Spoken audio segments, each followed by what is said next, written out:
This is PWF Empire Live. It's the best thing going today. The best insight and analysis on the hottest topics in the world of wrestling happens here. From storylines and news to rumors and reviews, we've got the action covered from bell to bell. Presented by PWFEmpire.com with your hosts, Charlie Feast, Evan Medina, and J-Dub. Do I have everybody's attention now? The match starts now. PWF Empire is live following the go-home edition of Monday Night Raw. Now, usually in this time slot, you will see or hear Pro Wrestling Talk Radio, but over the weekend, I was talking to the guys, and, you know, we had a conversation. I don't know how this conversation sprung about, but we were talking about, of all things, turtlenecks. And a few of the guys on the show, they said that, you know, turtlenecks were stylish, and they even went as far as to say that they found turtlenecks to be suave. So, of course, this did alert me to some issues that were going on in their brains, and pretty much said, you know, I don't trust your fucking judgment. So, you know what? I'm going to put you on a psychiatric hold for 72 hours, so that's why they're not able to present the show this week. They'll be back next week, but for now, you are tuned in to PWF Empire Live. I'm Jay, and I'm joined on the hosting panel tonight by Evan. Evan, what do you think about turtlenecks? I'm not really much of a fan of them, so to speak, I guess. Okay, cool. I'm glad you said that, because I was about to send you with those guys, too. Turtlenecks, man. I just, like, anything that feels, like, up here, I get all uncomfortable. That's what makes me feel like I can't breathe. I'm like, you know? So, nah, not a fan. Alrighty, thank you for saying that, and thank you guys for joining us on PWF Empire Live tonight. We are presenting our WrestleMania 31 preview show. We're going to be going down the card match by match, talking about all of those matches, the build-up going into them, and what's going to happen with those matches at the show, WrestleMania, this Sunday on the WWE Network. And we have a network of our own. It's called PWFEmpire.com, and at that place, you can catch our post-show review of WrestleMania 31. We'll be going live following WrestleMania on Sunday night. Hopefully, you guys join us for that, and we would love it if you guys chimed in and let us know what you thought about the build-up for all of these matches and what your predictions are for the grandest stage of them all. You can do so by leaving comments on the post on PWFEmpire.com. You can also do so on YouTube, on the video, if that's where you're watching, and anywhere that you may be watching or listening, you do have that option of Twitter with the hashtag PWFEmpire, because, as always, the conversation continues both on and off air. Let's go ahead and get this conversation started on air with the first match we'll be discussing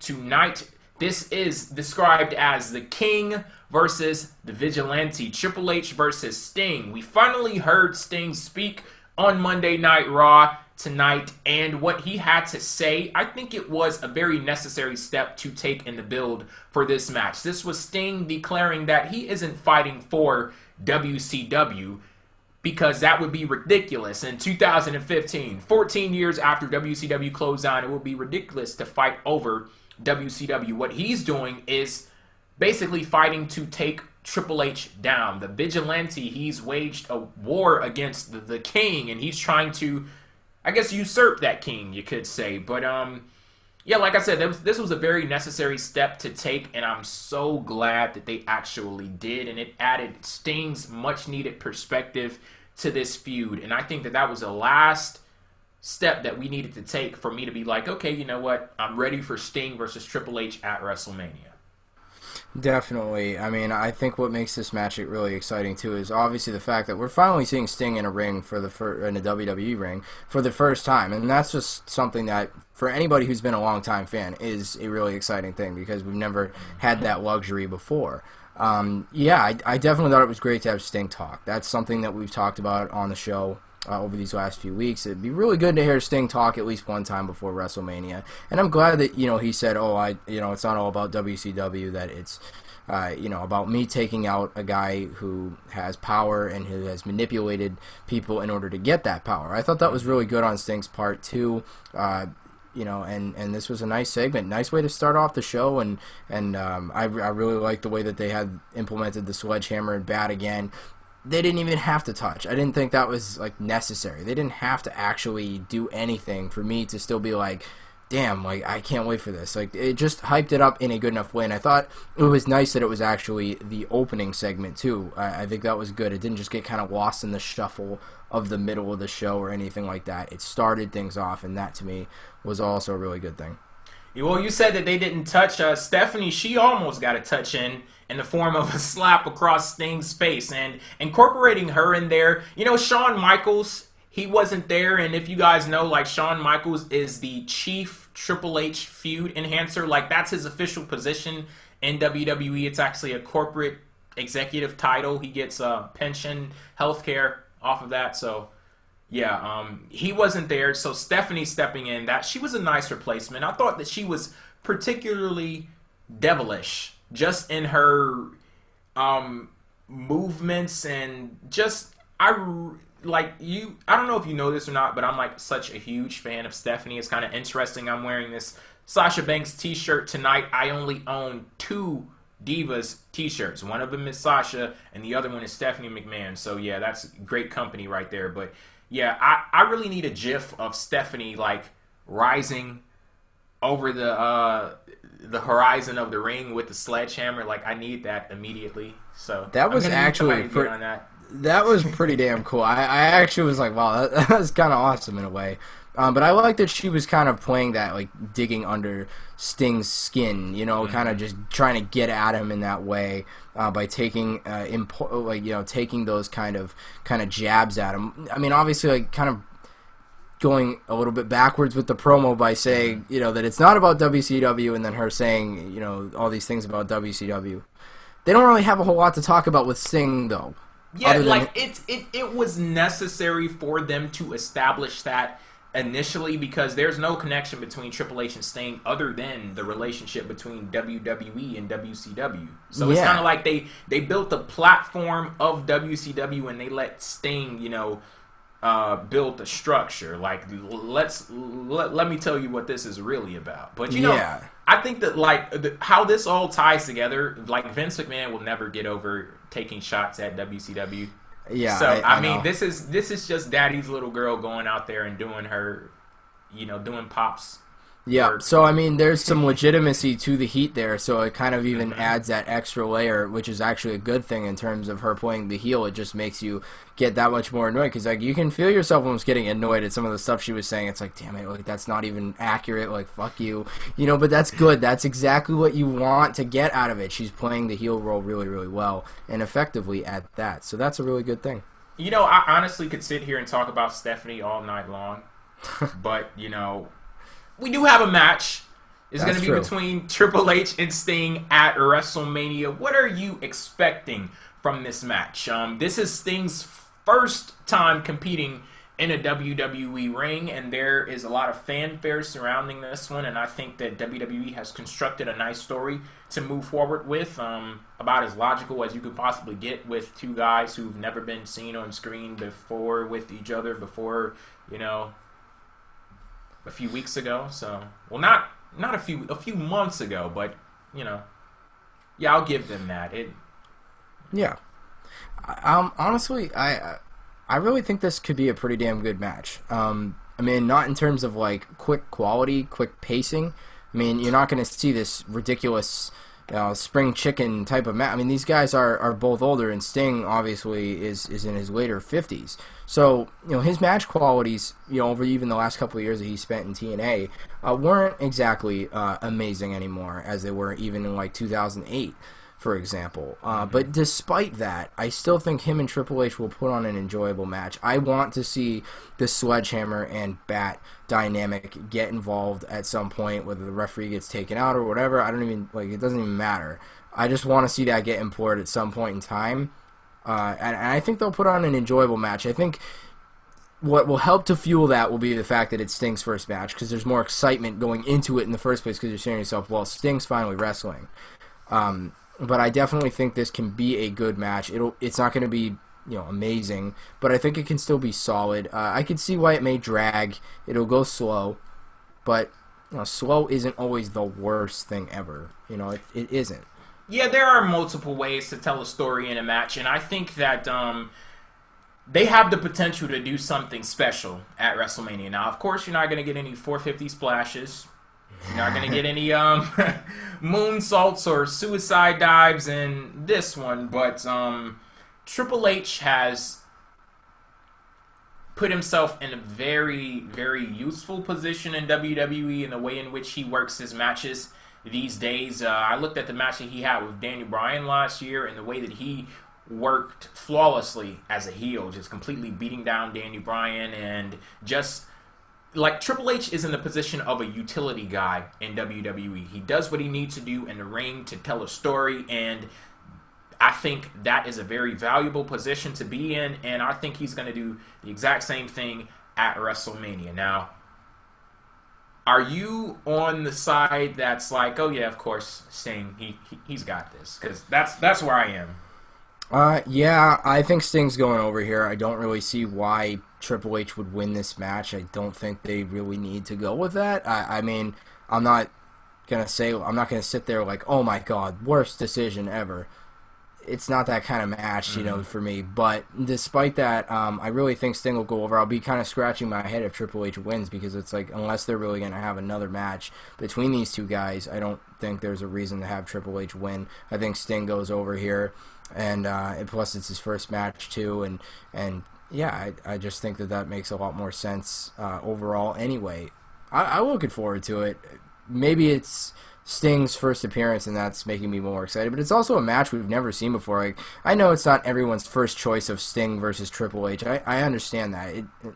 But despite the fact, yeah, even despite that though, like, it's a good match though. It's like it's different. It's something different that you probably weren't expecting. Everyone's like, oh yeah, it's gonna be either Sting and Bray Wyatt or Sting and Undertaker. That'll be his first match or whatever. And Sting in the game, that's really not that bad, because I mean, Triple H is the COO. Sting, you know, is the last guy who, you know, never appeared for them ever. I mean, the guy in charge versus the big dog who never had appeared in that company, going at it one-on-one. It's a pretty cool dynamic, and yeah, I just think they need to employ that, the bat and sledgehammer. They've already used it a couple of times. I want to see those at WrestleMania itself, but this match hopefully will be good. I have high hopes for it. Won't be surprised if it's just okay, but Sting gets a victory. That might be a pretty good moment in of itself. I just hope that it's not something that's too dragged out and too, you know, over the top. But I think Sting will be in decent enough shape. I mean, I don't think he's had too many matches since like 2013. So obviously it's not like he's been wrestling every week, but that might work into his favor, similar to how it might for The Undertaker in terms of getting a long time to rest up his body, considering the fact that he's an older guy. So I think they'll do fine. You said 2013, the last time you wrestled a match? 2001, sorry. My mistake. Okay. My mistake. I forgot. Oh, God. I bet a lot of people out there are going to be happy that he finally has this match, so I can stop telling that joke, because I've done it like 5 times already. But, you know. It's like the road to WrestleMania phrase. Like, I've resisted every natural urge of mine to name every single episode of PWF Empire Live as Road to WrestleMania. So, you know, I'm glad that we can retire that for the next, 10 months. Yeah, that's true. True. Alrighty, next up we are going to be discussing the Intercontinental Championship match, which will also be a ladder match, and it's taking place this Sunday at WrestleMania. This features, of course, the champion, Wade Barrett. Then we also have Dean Ambrose, R-Truth, Luke Harper, Dolph Ziggler, Stardust, and Daniel Bryan. I believe that covers everyone that's going to be in the match there. Yes, this Intercontinental Championship match, oh no! It does not cover everyone who's going to be in the match, because while everybody was knocked the hell out on the mat, I once again reclaimed the Intercontinental Championship. So the 8th participant in this match will be me, Jay. This is the only reason why I'm anticipating this match. Only reason. I would be really excited about your appearance in this match, but you still haven't dropped any tickets for me for the damn pay-per-view. So I'm still sitting here working on a deal. You said you wanted to get into the André the Giant Memorial Battle Royal. Like, I'm working on that. Like, I didn't want to spend the money on the tickets, or I didn't want to like take up that space on my comp tickets until I was for sure that I got your, you know, that you didn't get a spot in the Battle Royal. Okay, yeah, that's true. I mean, I still would be more relevant than most of the guys in that match anyway. I think I actually would have a pretty good shot in that one. I mean, hell. Yeah. I mean, yeah, why not? Why not? This Intercontinental Championship match, and I told Charlie that I was going to steal this from him, and he didn't object to it, so I'll just go ahead and say it. Thanks, Charlie, by the way. This is a perfect way to describe the build-up for this match and the foundation of the match itself. The ladder is more over than the Intercontinental Championship is. And if you don't believe it, actually play the little mental game, and if you had to choose one or the other, which one could you do without? Which one could you do without? Like, if you said you could only have one of those in this match, the Intercontinental Championship or the ladder, which one would you say, okay, you know what? Fuck this. Well, yeah, and it's kind of the like what we were talking about from the very beginning by saying that the whole concept of the ladder match here is the reason why people are, they put that in there to make you want this match and to make you look forward to it. It wasn't because it was for the belt. It's because it was a ladder match.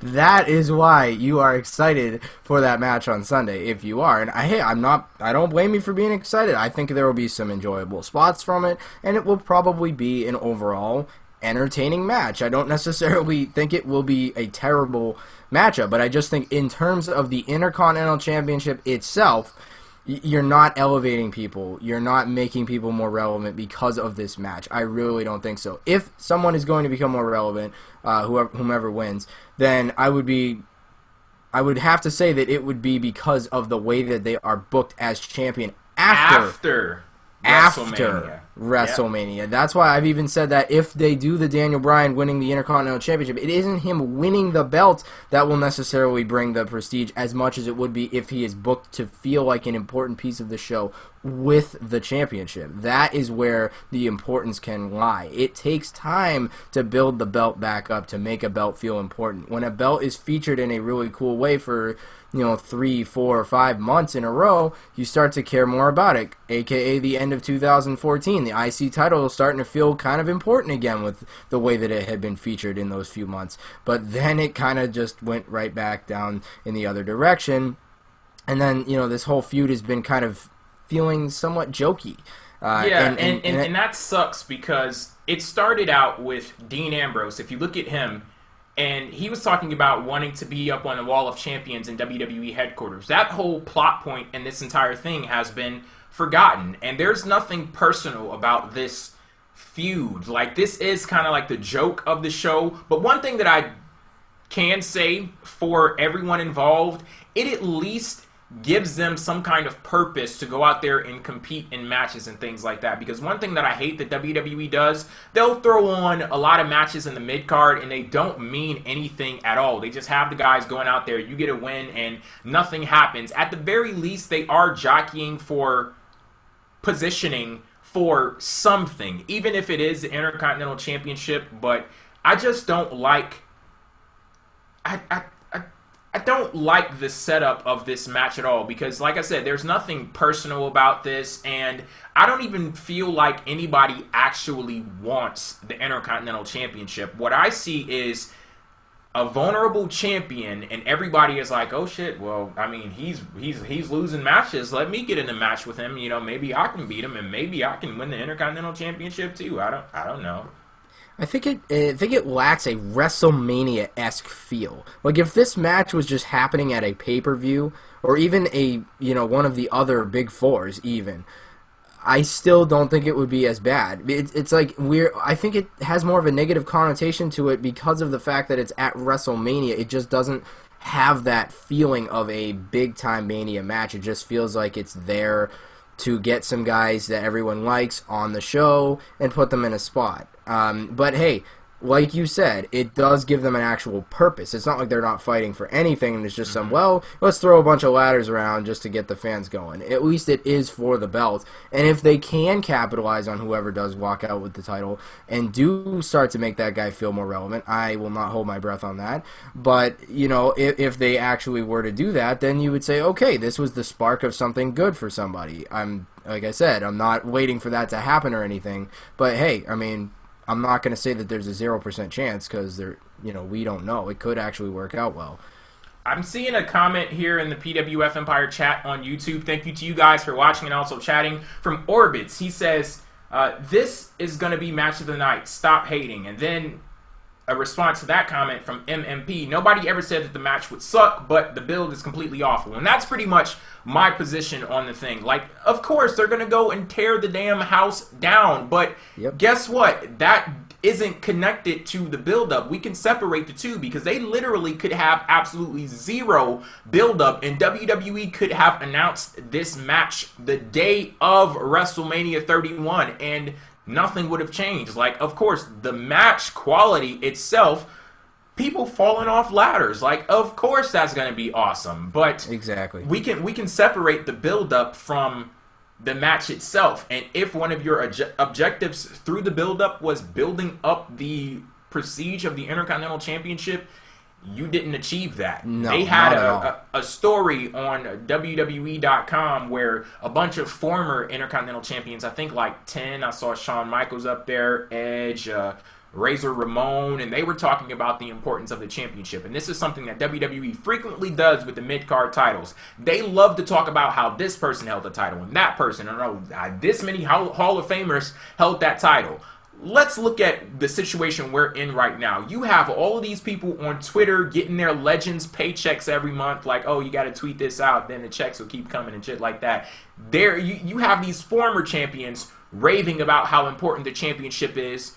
Why do we have to look that far? Why do we have to go back that far? Look at the current champion and see what the hell he's doing with the title. Shit, he couldn't even tell the difference between this title and the real one. Yeah, exactly. He picks up a sack from R-Truth and oh, wow, it doesn't weigh 20 pounds less than the actual belt, but, you know, I didn't notice that. I didn't take that into consideration, I guess. But, yeah, see, that's the thing, too, and it's like I remember seeing that article, and, you know, that part in the beginning, or at one part where it said that the title still matters. Like, it's almost like they are literally trying to, like, force that importance of the championship on you, and that shouldn't even have to happen if the belt is that important anyway. You know, and again, the reliance on the Legends, like, it would be okay if they were reflecting on it and saying, like, oh yeah, when I held that title, it meant so much to my career, blah, blah, blah. Like, that's one thing, but they are literally trying to, like, spoon-feed you that this title means something just for this match. But then right after that, they're going to rip that away, and it's not going to matter all of a sudden. It's like, why? Why does this have to be so unimportant? It's stupid. Like, we want the belt to mean something, and hell, yeah, you know, I'm not going to hate on the potential quality of this match, because, you know, I think that it could potentially be a great match to watch.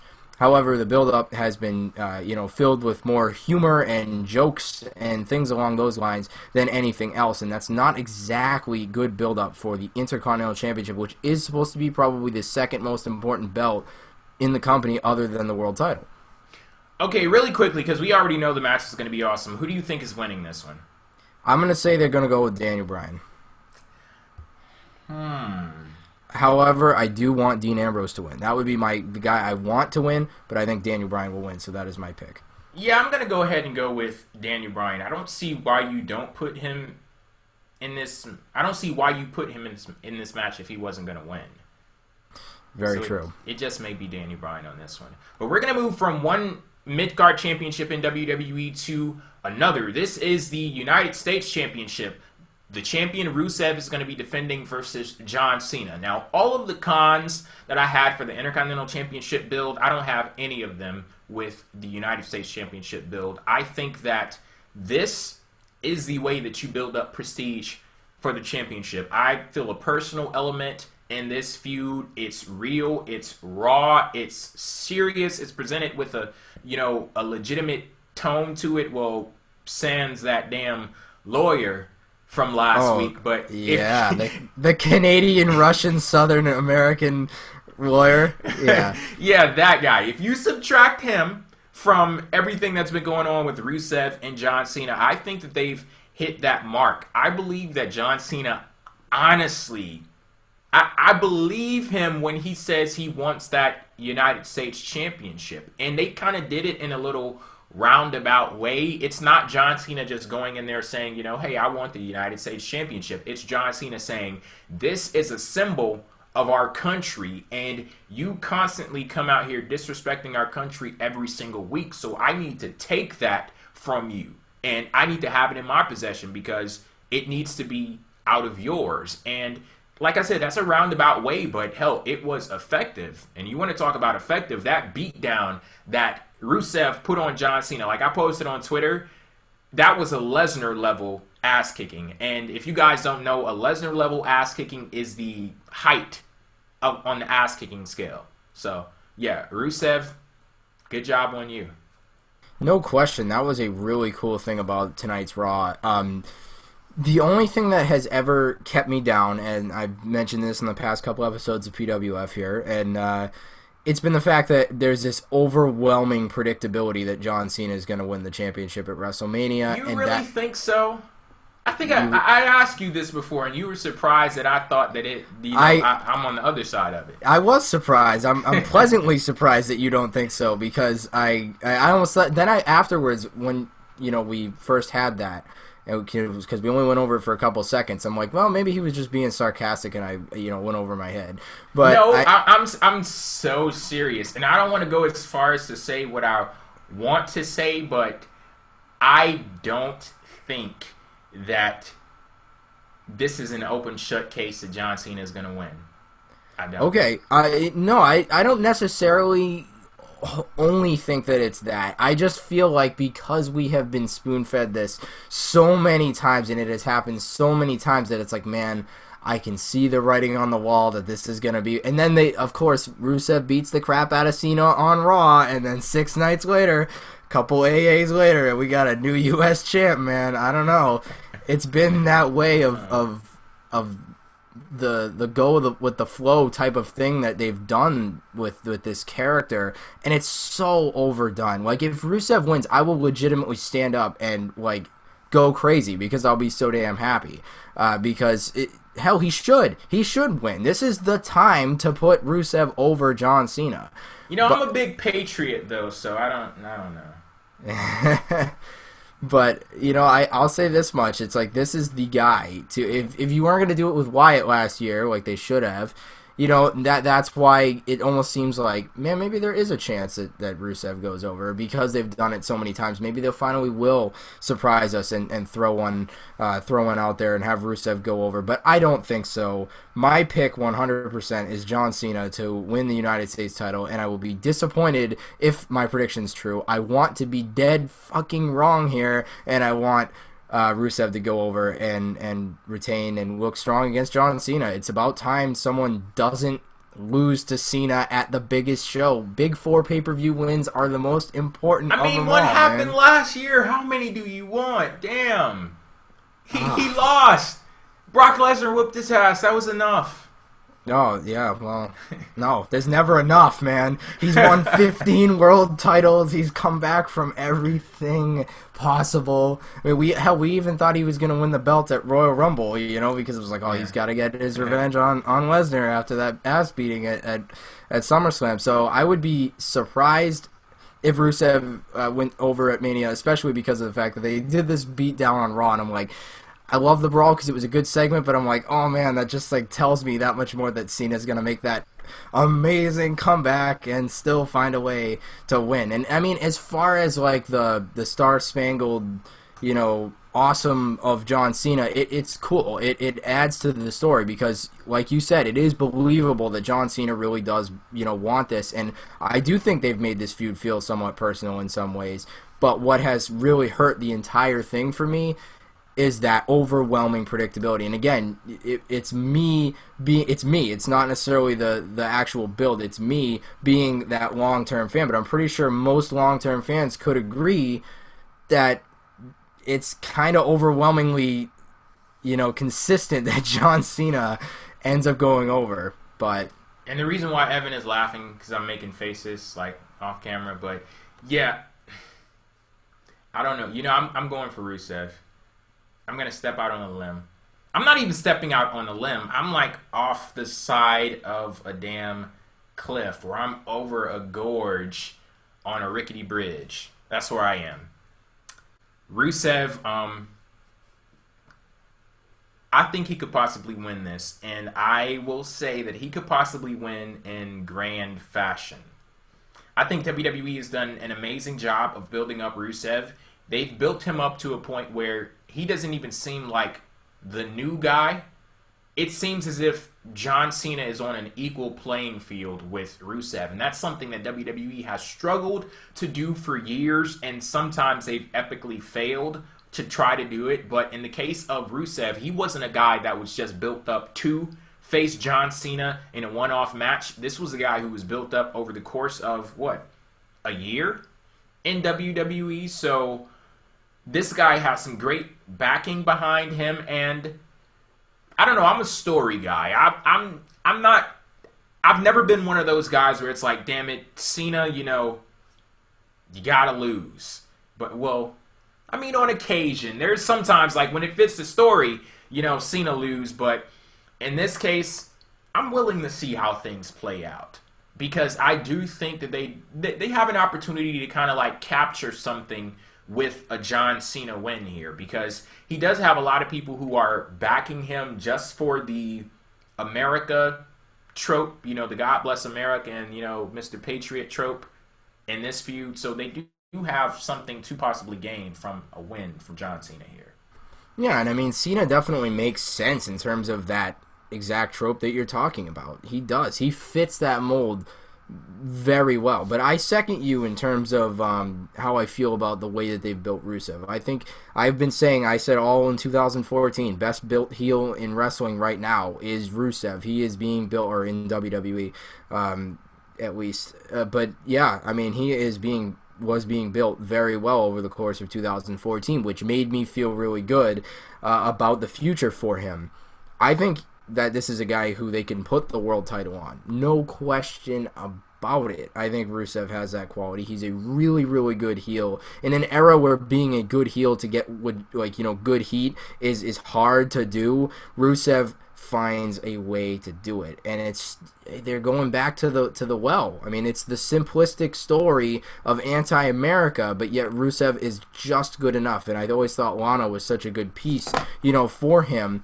But even without her, this week did a great job on this show. Absolutely great job. If they are going to not be a pairing anymore going forward, I believe Rusev could still be just as good without her. But I definitely think she did add an extra layer to him, which was good. But even out on his own, I know he's going to continue to do well. So I hope you're right. I hope Rusev does go over, but I will be surprised. I think John Cena is winning, and we're going to get the same old, same old. Okay, next up we have the Andre the Giant Memorial Battle Royal. There are a bunch of people in this match. I'm not even going to like me. The effort. Yeah, the only people I'll name, The Miz, Mizdow, Ryback, Evan, and Charlie. That's right, baby. So I have a tough choice to pick the winner here. I don't know, Evan or Charlie. I could go Charlie because, as my homeboy, I've known him for so long. Or I could go with Evan because, he's here tonight. But that's true. I'm always here. You know what? I'm going to punk out. I'm going to leave this with the people. I'm punking out. I refuse to make a decision. Ah, come on, man. It's got to be Ryder. Ryder, Titus.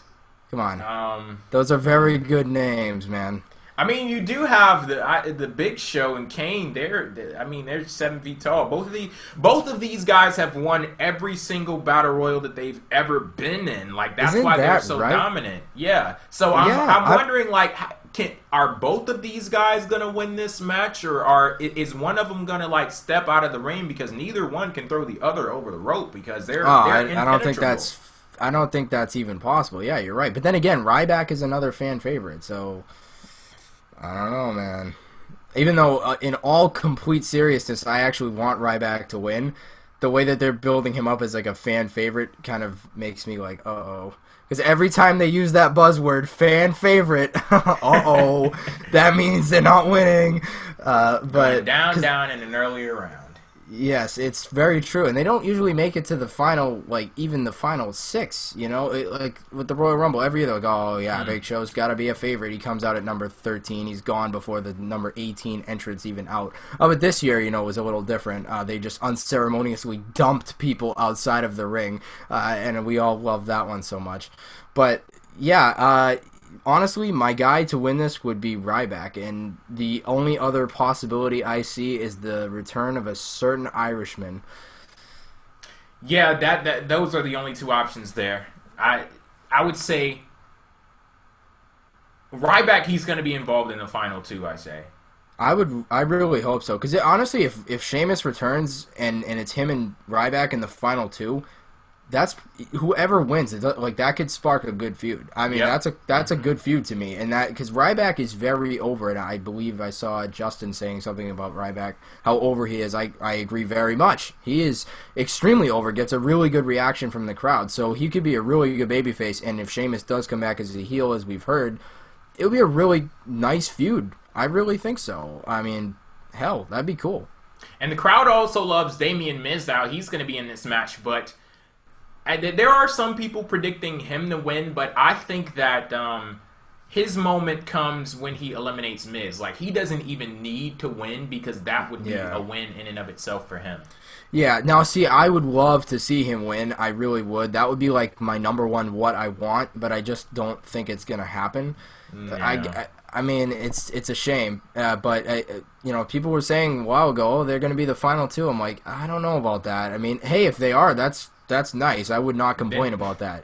But I don't see it. I see Mizdow definitely eliminating Mizdow in this match, and that is a good moment for him either way. But I really hope they give this guy a decent push from here, because I really want to see him and Miz in a one-on-one match. That's what I really wanted out of WrestleMania 31 was those two in a singles match, not as part of this André Battle Royal, especially because they can give the spot to a Sheamus or Ryback and then still have a singles match between Miz and Mizdow and, you know, get Mizdow over in that way. So you could really kind of kill 2 birds with 1 stone by doing that. But I mean, they'll still get a moment out of Mizdow, but it won't be as big as him winning in a singles match is my point. Speaking of this, we had a little build-up for this match on the show, and I thought it was so hilarious. They had the guest commentator Bill Simmons from Grantland on commentary, and I don't know if anybody else caught this, but Michael Cole directly asked Bill Simmons. He was like, could you talk a little bit about the prestige of the Andre the Giant Memorial Battle Royal? He turned around so damn fast, it's like he got whiplash. Like, he didn't even address it, because, I mean, you're talking about the prestige of the Andre the Giant Memorial Battle Royal. You don't have much to say there. So, I don't know. Hopefully with this match, WWE can actually start building that prestige and not just talking about how it's prestigious, you know, working to build up the person that wins to make it so. It's like we talked about a couple weeks ago, you know, it's a match that they're trying to make prestigious without there being anything to back that up. You know, again, they're relying on the name of Andre the Giant to be what fuels the build to this being having any prestige. Whereas, like, I use the Royal Rumble example because it's literally the same concept of how that, you know, earned prestige over the course of time. When Hacksaw won the first Royal Rumble back in 1988, it wasn't exactly, you know, this amazing, like, oh, it was, oh, cool, that's nice, but it wasn't, you know, for a title shot at WrestleMania at that point. That wasn't around at the first one. But then, you know, once they had Hogan win a couple and some big names started to win some Royal Rumbles, then all of a sudden when HBK wins them, it feels important. When Stone Cold Steve Austin wins them, it starts to feel like, wow, you know, this guy is a big deal. And then obviously, you know, from there. So, I can even kind of think of like the Money in the Bank. You know, when Edge won the first one, it was like, oh, that's cool. But then once people started to win the championship, and, you know, like Edge beats John Cena for the belt, then you start to say, oh, wow, this is a big match concept. This can really make somebody a big star, and it takes time to build that prestige. So they're just trying to kind of slap that prestige right on this match without it having been around for very long. Although I do like the concept. There's a few too many people who are irrelevant in this match, and that 10-man tag tonight just was a few. Yeah, just a few. That 10-man tag tonight was kind of evident of this. I'm like, man. Yeah, I was looking at that like, man, Ryback is surrounded by a bunch of winners, isn't he? Yeah. Oh, yes. Oh, Adam Rose, man. Hey, I could see him winning, man. Yeah. Come on. Fandango. Ooh, man. That's that murderer's row John Cena was talking about. Right oh, there. yes. Yeah, John Cena was definitely not qualified for this match, especially after having seen the 10-man tag. And once I got a better scope of who was in the match, I'm like, you know what? Yeah, Titus and D. Young, I don't think Cena quite measures up on that level. Okay, well, you want to know somebody who does measure up? Bray Wyatt. This guy is a god among men. I am so glad that I actually gave this feud with him and The Undertaker a second look, or at least the promos with Bray Wyatt a second look, because he single-handedly carried this program, and he's done such an amazing job that I've had a miraculous turnaround. I went from saying I never want to see The Undertaker in a WWE ring ever again to the point right now where I am craving this match. I am begging for WrestleMania to hurry up just so I can see how this storyline is going to play out. And speaking of how the storyline played out on Monday Night Raw, you had Bray Wyatt come out to the ring, and they have the special effects and things going on, and I love how the special effects kind of intensified as his voice got higher and higher to put more emphasis on the things that he was saying. And what was the one line that he said that really got me? I don't know the line specifically, but basically he framed this entire match as if The Undertaker was like The Undertaker accepting his challenge for a match at WrestleMania was The Undertaker begging Bray Wyatt to put him out of his misery. And I think that that's an amazing story. Like, I really like this one, and I can't wait to see how it all plays out. I am looking forward to it too, actually. Like, I've been saying from the get-go, like, I'm not really looking forward to the match, and I'm still kind of on that, mindset in terms of, like, yeah, quality, okay, not really expecting a whole lot. But Bray Wyatt's promos have been excellent in this build-up. Yes. No question. He has done a great job. And this promo on this week's Raw was probably my favorite one out of the bunch, because I just felt this intensity from everything he said, his face getting all red like that. Man, I loved everything I saw out of this. It was really great. And Wyatt has done an excellent job of making me go from feeling like you and really being like, dude, I don't ever want to see this again. Come on, Taker wrestling, the streak's over. And to me being like, you know what, the intrigue for this match has gone up a lot for me. Yes. Despite the fact that, yes, I'm still like, on the match, I still, the intrigue is much higher for me than it was at say, when Fastlane took place and, we started to get the teasing of that build-up. I'm like, oh, man. But over the weeks, Bray Wyatt has done a great job, and they've put him in some interesting and enjoyable segments, with the casket, that lightning strike when the chair caught on fire a couple weeks ago. That was freaking awesome. And then this segment here, and like you said, the special effects just kind of, like, was such a nice background to the whole thing, and the crowd really received it well too. Like they obviously, Wyatt's supposed to be the bad guy here, but they were even like, standing, like, really cheering for him, and I can't blame them. He really cut a great promo here. Awesome stuff. And the perfect way that I can describe this is that Bray Wyatt has resurrected The Undertaker.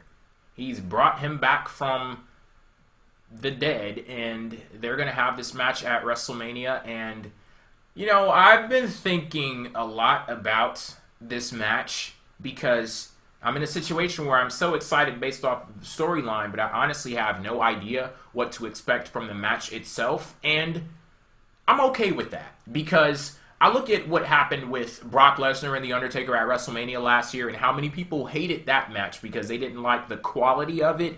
And I saw a story that was told there, and I appreciate the way in which the story was told because that's what wrestling is about to me. It's about telling stories through what you do in the ring. And sometimes those, like the quality of those matches, they aren't going to be technically crisp, and they're not going to be perfect from that standpoint. But as long as you tell a coherent and enjoyable story, then that's all that I ask of you, you know, with me being a fan. So if Undertaker and Bray Wyatt can do that at WrestleMania, then I'm all on board for it. And you know, you raise a really good point, because it brings me back to some of the legendary matches over the years that have been, you know, cited by fans as some of the best matches in history. I'm not saying that Taker and Lesnar is, so I don't want anybody to just assume that's what I mean. What I am saying is that over the years there have been some of the best matches, yet they weren't quick-paced. They were anything but. Like Ultimate Warrior and Hulk Hogan at WrestleMania 6. The reason why that match is so good is because it tells such a great story. It tells an amazing story, and that's why we love it. It's not because the match quality was unbelievable. Neither guy was a great in-ring competitor. Now, obviously, Undertaker in his prime was really, really good in the ring. However, this is not Undertaker's prime. But I think Bray Wyatt, with his slower pace, you know, the natural slower pace he has to his matches, with Taker's current, you know, way about him, I actually think these guys might clash decently well in that way. And I think to take away from last year's Lesnar and Taker match, even though the quality wasn't good, I'll admit, I'll still say, like, the shock at the end of it still invested you emotionally. Mm-hmm. Emotional investment doesn't have to be positive all the time.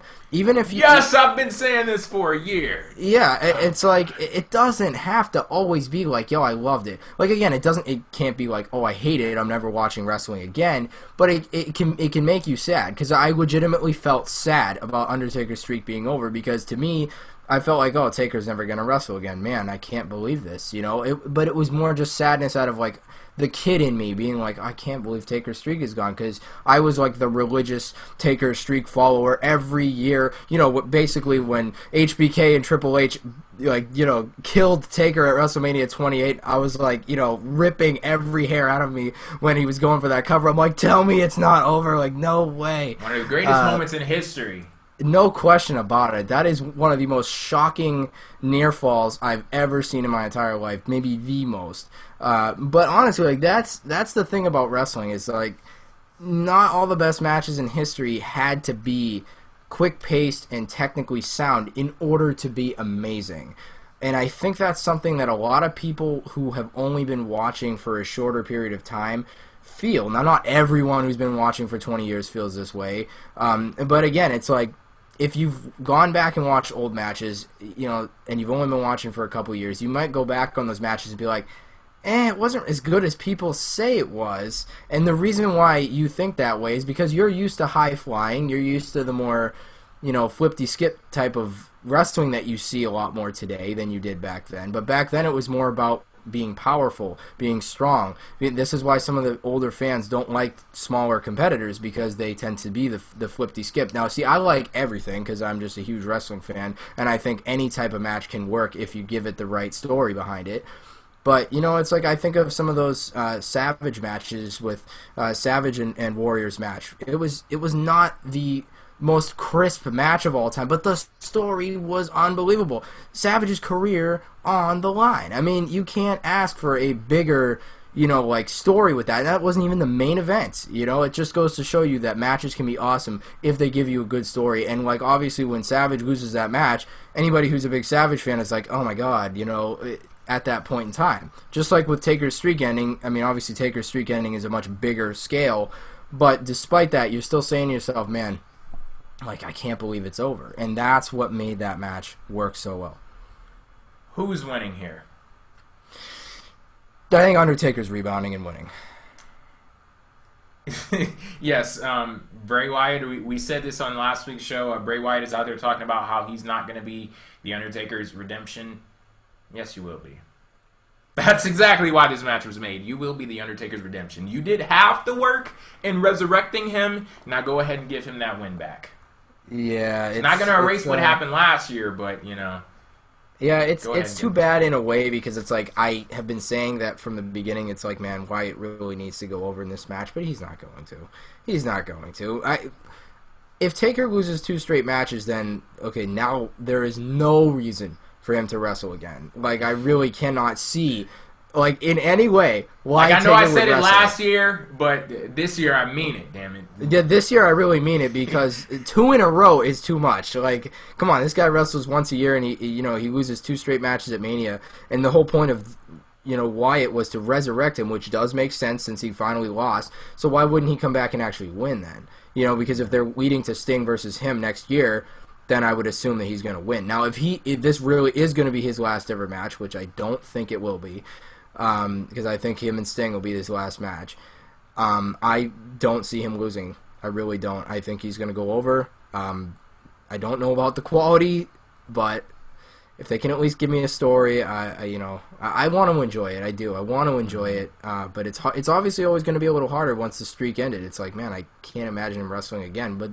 in a way that almost adds to the mystique. So it's like, it's tough. It's just one of the hardest matches to really give an opinion on because I feel so many different emotions, but maybe that's why it's so different because, hey, we feel a bunch of different things. So for me, yeah, Taker's going over, but I sure hope it's good. Here's the Divas Championship. Well, this isn't for the Divas Championship. It's a match featuring Divas and the Divas Champion. But we actually got that Divas Championship match on Raw. But this match is going to be a tag team match featuring AJ Lee and Paige versus the Bella Twins. Now, I mentioned that Divas Championship match. It was a match where Nikki Bella set it up in a way that she's going to put her championship on the line between, against either AJ or Paige. And she was going to leave the decision up to them as to who that person would be. And it turns out that person was Paige. They actually did get some time on Raw, and the match ended in a way that I guess you could kind of say AJ cost Paige the Divas Championship. And one thing that I can say for WWE, I like the presentation of the Divas on Raw. I wish that they would have done things a little differently. When you talk about give Divas a chance, I wish they would have given them a chance to have this entire angle play out on TV. I think this sprung about on the WWE app with them throwing out that stipulation about AJ or Paige choosing who's the challenger. But I wish this would have played out on TV and you had Nikki Bella in the ring actually cutting a promo and saying, I'm going to leave it up to you two to determine that. Because I think when you see those looks on their faces and you see that tension building up between those two at every single point, I think that would have added a bit to the story. But what we got on Raw with the fallout from AJ costing Paige the championship, I think that it was good. It wasn't as best as it possibly could be, but I look at this whole give Divas a chance movement as a start. Like, we're building a foundation for ourselves, something that we can come back to, that isn't going to crumble at the slightest, breeze. Yeah, I mean, I really agree in terms of them playing it out on TV. I wish they did that too. I think that's actually quite a missed opportunity. But, I mean, hell, the fact that the match got like 10 minutes is pretty damn crazy. A commercial break in there and everything. I actually think it was kind of good. A false finish too, man. Yes. When do you very get those true. in Divas matches? Very true. And obviously, you take into consideration the fact that the fact that Nikki did this to drive the wedge between Paige and AJ, it makes sense in that way. So I just wish it was presented on TV because then I feel like that would have been more prevalent. That would have been more known to everyone. Like, okay, this is why that happened. Instead, it became a little more confusing because they didn't just do it on TV in the first place. But either way, I didn't think the match was too bad, honestly, and obviously, it built some tension between the two babyfaces going into WrestleMania. So, I mean, although I'm not all that interested in this tag team match, they at least did put in effort to hype it up. And like you said, maybe it's a start. Maybe it's a start.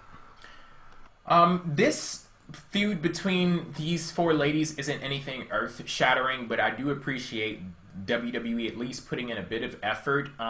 If they wanted to build a division around those four, I think that'd be a good idea for them to move forward on. And I'm basically giving them, I wouldn't even necessarily say I'm giving them a pass, because I have enjoyed what we've gotten from them. It hasn't been anything that has me jumping up out of my chair or anything like that. It's good. Or I guess I'd say that I'm basically giving them points on not completely fucking it up. Yes. It's like yeah. Okay, you haven't completely screwed them over. And I mean, it isn't a 25 Diva Battle Royal. You actually chose one story to move forward with, and you aren't adding guys to the matches. I remember they did a mixed tag at WrestleMania a few years ago. Oh God, Maria Menounos, yeah.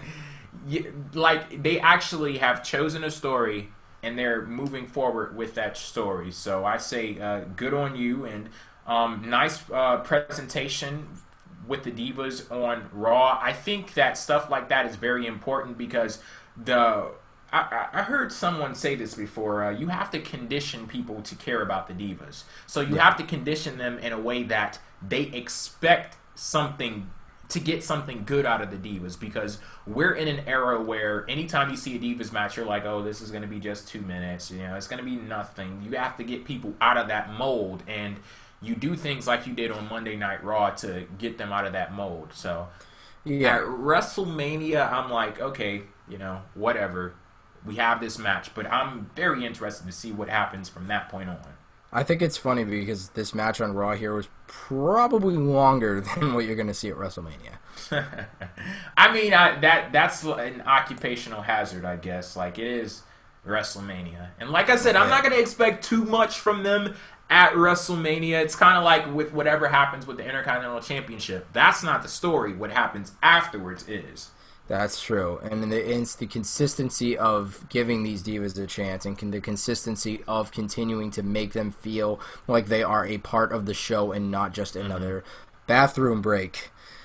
And Kyler, he mentioned the match here that I was talking about, the mixed tag: Trish, Morrison, Snooki versus Lay Cool and Ziggler. Oh, that was a great match. What are you talking about, man? No, I'm just saying, like, Snooki. Yeah, she did that little back handspring thing. Oh, that's right. Better than Kelly did. That's right. Yeah, that's true. Yeah, like, I would like to see feuds just built up between the Divas, not feel like you need to bring in celebrities and things like that to get a pop out of them. And yeah, exactly. And I like that too. And then and they actually did stick with one story, even if that story wasn't Shakespearean, so to speak. I mean, it wasn't like, oh, this was an amazing story with great build up, and it's okay if it wasn't. It's a step in the right direction, and that's where we as fans have to start at least giving credit where credit is due. That's an important thing that I feel like a lot of people forget about. It's like, yeah, sure, it's not all roses yet, but you have to, build that up. It can't just, become amazing in 1 second. You have to build that foundation. It didn't turn terribly in 1 second, so it can't be amazing in 1 second either. Exactly. It's like it took years to break it down. You got to build it back up. There needs to be a foundation, and maybe this is the beginning of that said foundation. The main event of WrestleMania 31 will feature the Royal Rumble winner and also the main event of Fastlane winner. I guess those aren't the most accurate descriptions of this guy, though. I'm going to try to give my most accurate description.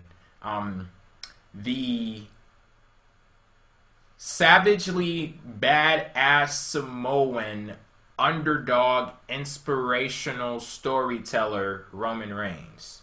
Did I get it? Yeah, pretty much, but you forgot the shirt. Yes, he can and he will. Yes, definitely. Exactly. So that's who Roman Reigns is. And Brock Lesnar, a badass motherfucker. That's who Brock Lesnar is. Yeah, that's all there is to Brock. WWE World Heavyweight Champion as well. Yep. I forgot. And him being a badass led to him winning the WWE World Heavyweight Championship. So it's all tied together. So this match is going to be the main event of WrestleMania, and the way in which Monday Night Raw ended, you had them fighting over the belt, like actually, pulling back and forth like it was a tug of war. I felt like they were pulling on a toy, man. It did seem a little sophomoric, but yeah. I wish that they would have taken it in a different direction from the point where Roman Reigns snatched the belt from Brock. Because when he snatched the belt from Brock, I was like, well, damn, look at the set on this guy. Like, yeah, I liked that. Like, I did. He definitely ordered the man size there. But sure. that's a little joke that Charlie and I have going on. I don't know if we ever explained it on the show, but when I guess I'll go ahead and go into a little tangent here. We were at Hooters for SummerSlam last year, and we were there with another friend of ours, and one of the waitresses came up, and he ordered a drink, and she was like, okay, do you want the man size or do you want the Hooter girl size? And I mean, when you're given a choice like that, damn it, you're going with the man size. So yeah, Roman Reigns, he definitely ordered the man size on Raw, but what happened afterwards, it seemed so, like I said, it seemed juvenile and sophomoric. Yeah, that's, like I said, I put in a tweet, like, you know, little kids fighting over some candy, you know, like, I just didn't get that feel, like, and the stare down and the way that they were pulling back and forth, it felt like one of those, like, cheesy movie posters of, like, yeah, it's an epic brawl, man, like, you gotta check this out. It's like, this is fucking WrestleMania, man. It's almost like Roman Reigns saying that he didn't need to win the match, that he just, you know, can win the match. The build-up for this has been severely lacking, especially when you consider main event of WrestleMania. It is severely lacking. I needed to see somebody catch some hands on Raw. Even if it was just just to see that. Yeah, even if it was just a back and forth with some right hands, and then, you know, Lesnar rolled out of the ring and Reigns looked good or something, or vice versa, whatever. Like, I didn't even whatever. That's fine. Or even if they, like, teased a spear and Lesnar moved out of the way or something. See, like, and this is going to sound very morbid, but I was thinking about this in my head. Like, I needed to see somebody with, like, somebody get punched in the mouth and then their mouth gets bloody and then, like, the taste of their own blood is like, okay, they get enraged. Like, I needed to see that on Raw. Oh, that would have been absolutely great, but that would have been like hitting a grand slam here, and I was just looking for an RBI double or something, but but honestly, I mean, what would you describe what we got on Monday Night Raw as? Well, like I said, you know, really underwhelming. No, like in baseball terms. Oh, in baseball, I'd say it was like allowing an inside the park home run. It was so frustrating. I'd say this entire build-up has been that, or error on the entire team or management, or basically the Chicago Cubs for the last 110 years. No, just kidding. But no offense to the Cubs fans, because I want to see them do well too. Even though I'm a Red Sox fan, I'll admit I want to see them finally win something.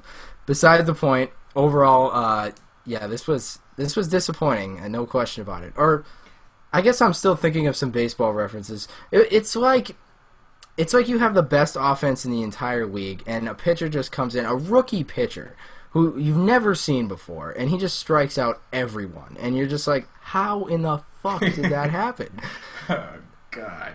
I have a little interesting story to tell, to basically give my thoughts on this match. So, I was trolling around on YouTube yesterday, and I happened across this clip, and I clicked on the video because it was so interesting to me. I was like, how is this thing going to turn out? And what it was Brock Lesnar doing an interview on, I think it was Late Night with Jimmy Fallon. He's on the Tonight Show now, but I think this was when he was on Late Night, and I was so enthralled by the interview because WWE has done such an amazing job of convincing me that Brock Lesnar is not human. The way that they book him on the show is so amazing that I forgot that this dude could actually sit down and laugh and smile and, you know, have cordial conversations and such. So I'm sitting there and I'm like, why is Brock Lesnar not breaking Jimmy Fallon in half? Like, WWE has done such an amazing job of building him up as a beast that I can't even see him in a normal setting like that. Now when you look at Monday Night Raw and the person that is supposed to topple that at WrestleMania, I just do not see it in the cards for Roman Reigns, because WWE has not done a good enough job of building Roman Reigns up to the point that convinces me that he could legitimately beat Brock Lesnar. Now, the match itself, they can do some magic, some trickery, some beans. Maybe that's what he needs. He needs those beans in the match, but like they can definitely tell that story in the match with the action. But look at it like this: how many weeks was the build to WrestleMania, or how many months was the build to WrestleMania, going all the way back to the Royal Rumble versus WrestleMania itself? That's going to be one night on the schedule of all of these weeks and months that they've had to build up Roman Reigns. They had the opportunity to do so, but they kind of punked out. And it's like, it would seem as if, and I said this on the show last week, with him winning the Royal Rumble, with him facing Daniel Bryan and beating Daniel Bryan at Fastlane, I mean, you had the opportunity right there. If you wanted to make a change, if you weren't fully committed to Roman Reigns, you could have made the damn change there, had Daniel Bryan win the match. But with him winning the match in that way, I would have expected for WWE to commit to Roman Reigns, say that this guy is the savage, badass Samoan, and move forward on that story. Not have him come out there and be inspirational, not have him come out there and be the underdog. Book him and Brock Lesnar as much as you possibly can as equals. Book them as two people on the top of their damn game. And this is going to come as a shock to everyone that I'm bringing this up, because Evan, you don't know my history here, but a lot of the guys watching right now, you know my history on YouTube. I watched Impact this past Friday, and they had a match for the World Championship to main event that show. Bobby Lashley. Chalk Lesnar. Bobby Lashley versus Kurt Angle. And the way in which they built up that match was, this is the most dominant champion in the history of TNA versus a multiple-time world champion. And this guy is one of the most amazing athletes that we've ever seen. And they said this is the unstoppable force versus the immovable object, basically. And we're going to see these guys clash in that match. I would have loved to have seen a story told like that with Brock Lesnar and Roman Reigns. And unfortunately, we did not get that. Yeah, you echo exactly what I feel. My God, that match felt so important on Impact this past week. And they, even with the entrances, like, they made it feel like it was a big fight, like, man, and it was a great match too, in addition to it. But I mean, man, they made that match feel good. They made it feel like it mattered so much. How in the world do they take a match that basically only had a week or two of build on Impact and make that feel more important than WWE has its main event for WrestleMania? Like, it's Mania, damn it! Like, Roman Reigns should be looked at on the same level as a Brock Lesnar, just based off of the way he looks. Why should he have to be an underdog? If this is, they're telling Daniel Bryan, they can't make Roman Reigns look too strong. WWE fucking punked out because they're trying to win over the people who are unwinnable. Like, people are gonna dislike Roman Reigns. There ain't a damn thing that you can do about that but commit to a story with him. Tell that story. If they don't like him, oh well. People will eventually adjust. So some people who will hate on it will eventually be like, you know what, maybe it's not so bad. I mean, you can win people over if you keep going with it. You have to keep trudging through it. Like I said, once they put their foot in the water, this has been my thing from the very beginning. Once they put their foot in the water, they had to go all in, or they had to pull out real quick before. That sounds really wrong. They had to get out of there really fast, damn it, because before trouble happens, they had to switch it over to Daniel Bryan. If that was what I was kind of going there and there at the same time. But you know, it's like they either were going to go with Daniel Bryan and switch things around, all right, or they were going to stick with Roman Reigns and just go all in, damn it.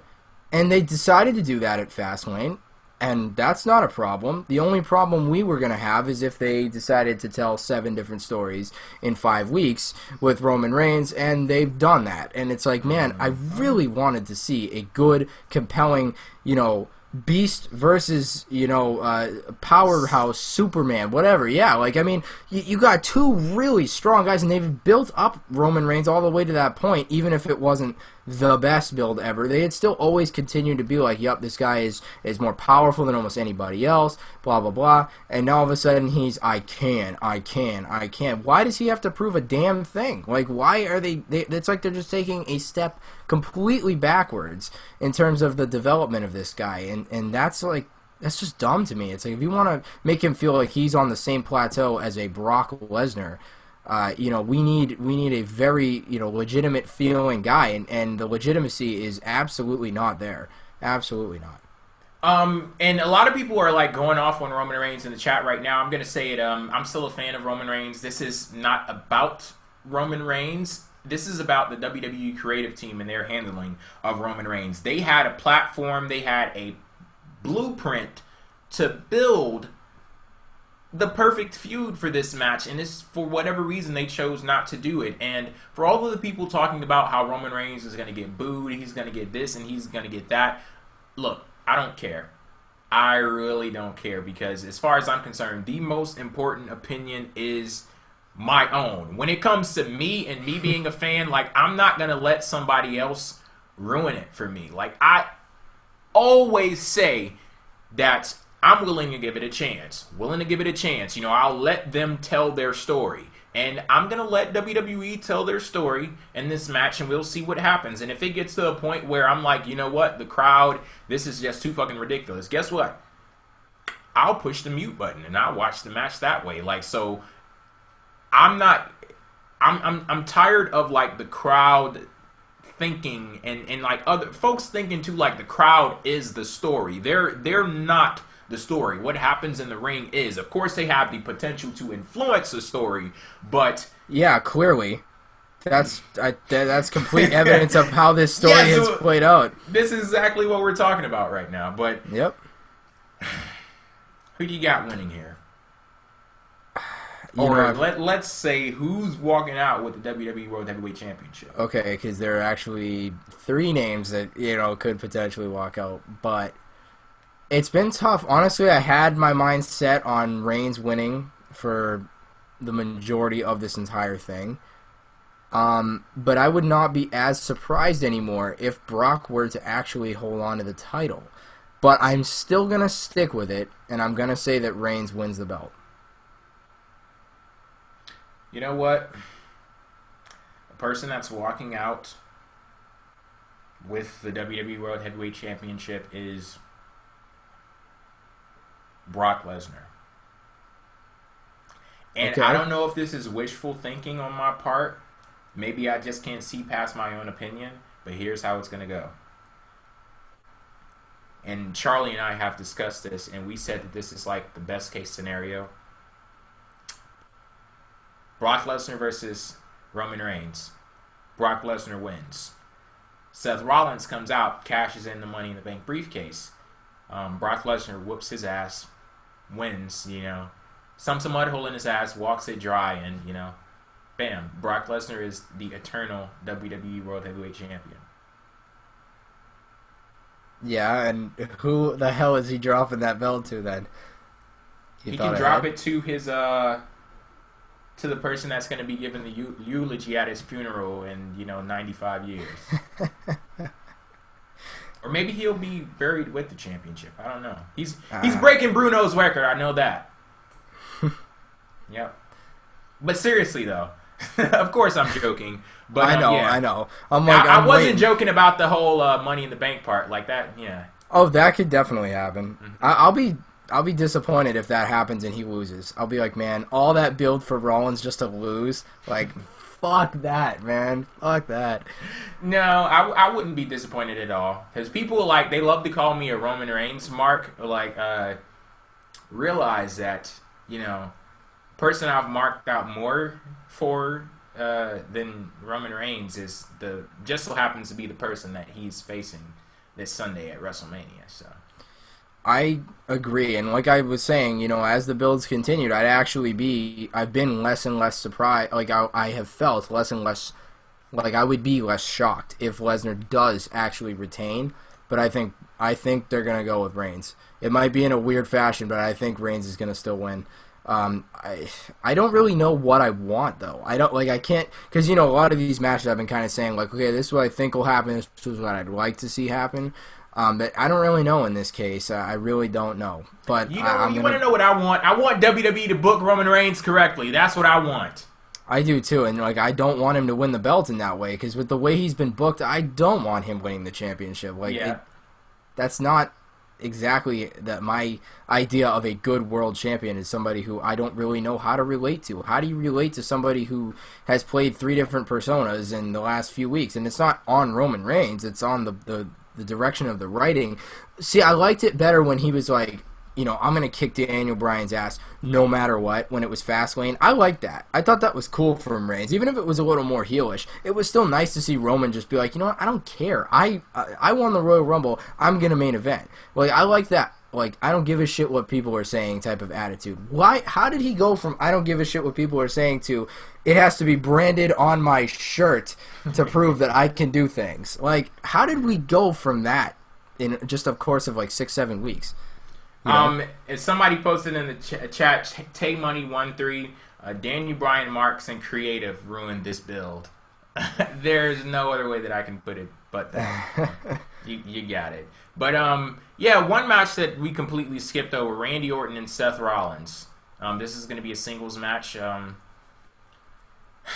don't know. Like, do we even have a reason to see this match? I mean, we got the payoff a few weeks ago. You know what's really sad is that, remember how I said to you, there really needs to be some revenge on the part of Seth Rollins? How much did we get? How much revenge did Seth fucking Rollins get on Randy Orton? How much? I mean, didn't he pull the trickaroo on Randy Orton last week? That's right. What a ruse that was. But then some certain icon came down from the rafters, and yeah, that didn't go very well.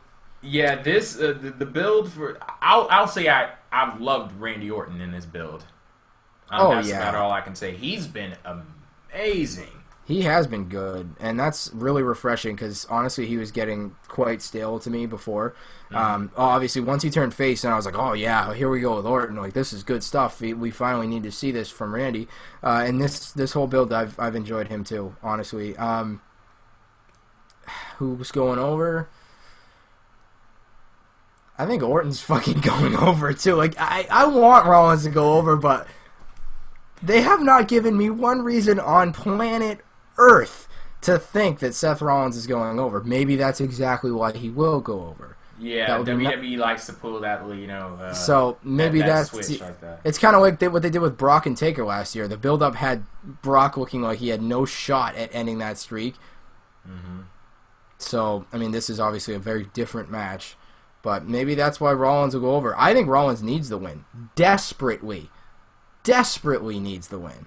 Like, and I didn't think I would be saying that after how well he performed at the Royal Rumble pay-per-view just a couple months ago. I did not think I'd be needing to say that Seth Rollins desperately needs to win a match. But he does. No question in my mind. He has to win this match. Not doesn't have to. But it would be very, very helpful for him to win this match against Orton. I'm going to go with Orton here. I think I have to go with Orton because I have greater plans for Randy Orton. I would like to see Randy Orton move up to the championship picture. Because you want Brock and Randy, don't you? I think that would be amazing. It's a match we haven't seen. We haven't seen Brock Lesnar versus Randy Orton, but that match did happen on SmackDown many, many years ago. Oh, true, but I mean, like, it's a match we haven't seen in terms of, like, a big profile type of, like... it was like Jabroni Randy Orton. Right, exactly, so it's like, okay, so this could be something nice. It's something fresh. It's different, if they were to go that route. But, yeah, I'm with you. I think Orton's going over, and I'm kind of disappointed to say it in a way because I want Rollins to get this win. If they had built Rollins to feel like he could actually beat him, I wouldn't feel as strongly. But they have made it feel like Rollins has to win this match to me. Like, he has to. Like, not... and I don't want to use the word have to because he doesn't. Like, it's not like it's going to completely kill him, but he has gone so far downhill ever since a certain incident happened with him. He has definitely gone in a negative. You really think it's tied to that? I don't think so directly, but it's awfully coincidental that it is around the exact same time period that this has all been taking place. But maybe the whole point is to, you know, make him feel like he can't beat Orton, and then he actually does. But I don't know, man. I'm unsure. I'm unsure of how important it's really going to be for Seth Rollins to win this match. But I think he really needs to. That's my perspective, especially since he's been booked really well and now has been booked really poorly over the last number of weeks. But yeah, I'm still saying Orton. Okay, so go ahead and give your overall thoughts for WrestleMania, like the overall build for the show, and we'll just start there. Your overall thoughts on the build. Really, really underwhelming. No question about it. This year's build has been really disappointing. It's no question. No, I'm not going to say it's the worst of all time, but it's no question up there with the worst to me. I think that Mania 31 should feel a lot more important than it does, and I wish that these matches were more something I could actually get behind a little more. I don't feel like I am emotionally invested into, like, oh my god, WrestleMania is Sunday. I have to keep reminding myself that Mania is this coming week. You know, I've been like, wow, Mania is only a week away. Like, wow, I can't believe it is, because it just doesn't even feel like it's there. So the hype up on these shows has not been good. However, I do think that WrestleMania 31 could still be an enjoyable pay-per-view, and I'm hoping that it is, because hell, who doesn't want WrestleMania to be good? I know I do. WrestleMania 30 was a huge success. The build-up wasn't amazing for that. It was better than this year's, no question. But it wasn't the best build-up of all time. But the show itself was excellent. SummerSlam last year didn't have the best build-up either. Great show. So bad build-up doesn't necessarily equate to bad show. So yeah, I think that's the thing that I'm going to have to keep telling myself too, because the build-up for WrestleMania 31 kind of has been underwhelming and very disappointing in the case of the main event of the show. But I will give Paul Heyman his props, but I guess Paul Heyman, he isn't perfect. Okay, he couldn't carry this one all by himself. I think he told a great story with what he was provided, but it's just that I don't like the way Roman Reigns has been incorporated in all of this, and I don't believe the WWE has done a good enough job to build up Roman Reigns to make him a credible threat to Brock Lesnar. But I'd say that emotional investment is missing on a large scale. It's definitely there in Cena versus Rusev, and I'll give them their points on that. I think that the build-up with Bray Wyatt and The Undertaker is great. It was a risk that WWE took with not having The Undertaker there on a weekly basis, but I appreciate that, and it added to the story and just that big moment that's going to happen when we see The Undertaker for the first time in a year. So they did a great job in that. They tried their damnedest to ruin Seth Rollins and Randy Orton, but I'm still excited to see that match itself. And I'm still looking forward to WrestleMania because it is WrestleMania, and like you said, you have to keep telling yourself that the build-up may have not been the best, but the show, it definitely has that ability to, blow you away, and I'm hoping that show does this Sunday. No question about it, man. Alrighty, that's it for PWF Empire Live this week. Thank you guys for tuning into this episode. Hopefully you tune into our WrestleMania post-show review that will be taking place this Sunday following WrestleMania on PWFEmpire.com. You can see all of the details right there. Charlie will be back for that show, and he will be joining Evan and I on the hosting panel for PWF Empire Live. Thank you guys for tuning in, and remember that you can always leave your comments on the post on PWFEmpire.com. You can leave them on Twitter with the hashtag PWFEmpire Live. Well, no, that's not in the hashtag. PWF Empire, that's the hashtag, just that. Okay, and also you guys can check out the show on iTunes. You can check out the show on YouTube and also the Stitcher app. Many different ways that you can access PWF Empire Live. Thank you guys for tuning into this show, and we'll see you back here Sunday night. Peace out.